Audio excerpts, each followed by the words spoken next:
Okay. Got it. Love it. Love what I'm hearing.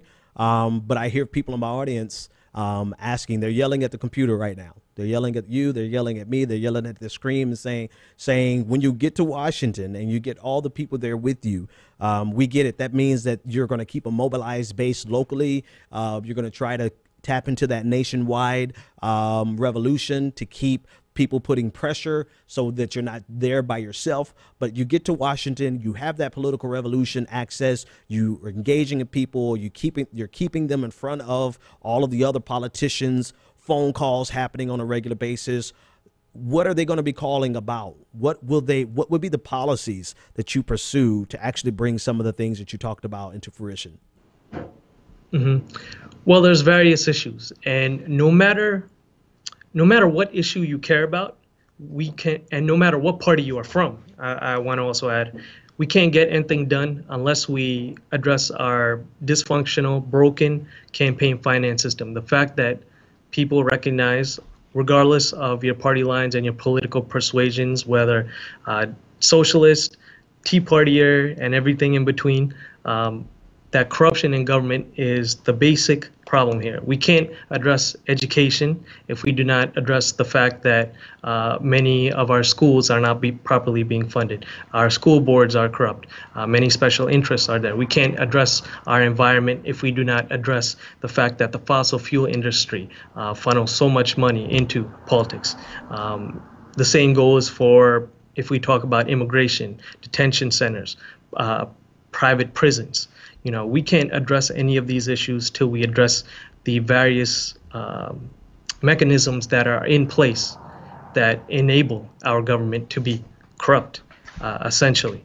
So what I support, there's two things that I support. The first is the We the People Amendment that basically says that corporations are not people, money is not speech. And the other thing I support, and it was been put forward by an organization called Represent Us, that's the American Anti-Corruption Act, where, you know, overturning Citizens United will be a long fought battle. I think the American Anti-Corruption Act provides a lot of promise. It's about, you know, if you are a congressperson or at any level of government, in fact, you can't take money from the interests that you regulate. It addresses the revolving door. It addresses public financing of election and how, you know, contributions and defining lobbyists and all that stuff is in place. And in fact, many cities and municipalities throughout the nation, including 4 of them right here in the state of New Jersey, have passed resolutions in their municipalities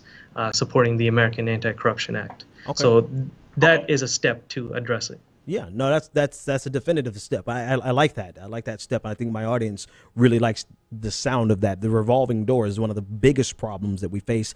Here's something that you're going to face, because I think you're going to win, right? And I have some people in my audience already saying they like what they hear. Some people are considering finding your website and donating, which is all great. But here's what you're going to face, and I know you know this already.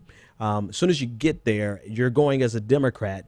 You're going to face a Democratic establishment that is as complicit with these problems as any Republican that we pointed out, right? We can point the fingers at Republicans, but Democrats are complicit. They're co-conspirators, rather, in this corruption, in this campaign finance fiasco that we have. You know, what are you going to do when you're faced your own party? You're going head to head with your own party, people who can put money behind an opponent, people who can sabotage your efforts, people who are supposed to be your allies in this fight. What are you going to do when you're facing this Democratic establishment?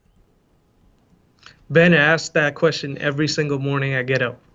And, you know, I'll say this, you know, I was raised on some basic principles, compassion, integrity, and service to our community.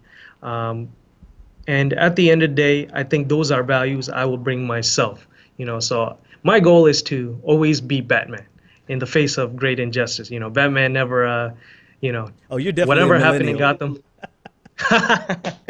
Batman never sacrificed any of his integrity. Yeah. He always did the right thing, even in the face of great temptation. But my parties, what I want to make clear and what I would make clear from day one, and I understand it'll be difficult for a young 30, well, at the time I'll be 31, person to enter into politics and be taken as seriously as I hope. But, what I like to remind people is the history of the Democratic Party. The Democratic Party was the party that stood by the people. FDR is perhaps one of the greatest examples. When we had the financial collapse, he held the special interests, Wall Street, and all them accountable. He built pretty much the middle class.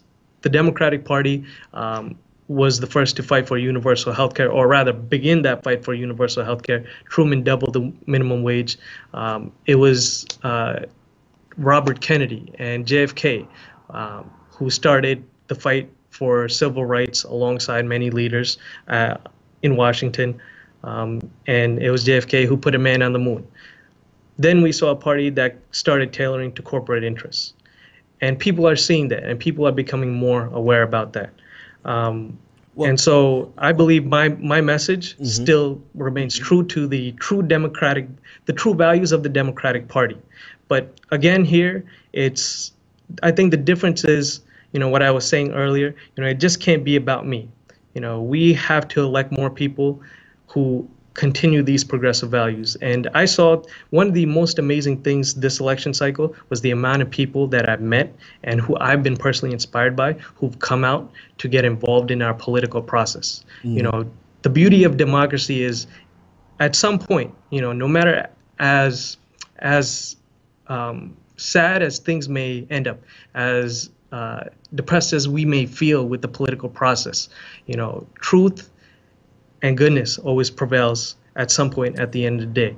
And I've personally spoken to, I'm still in touch with many people who ran for office, and they will come. And if you do not do what your constituents say, there will be that other option. So to those people who may not have had a successful primary this time around, I continue to encourage them to continue running and remain involved.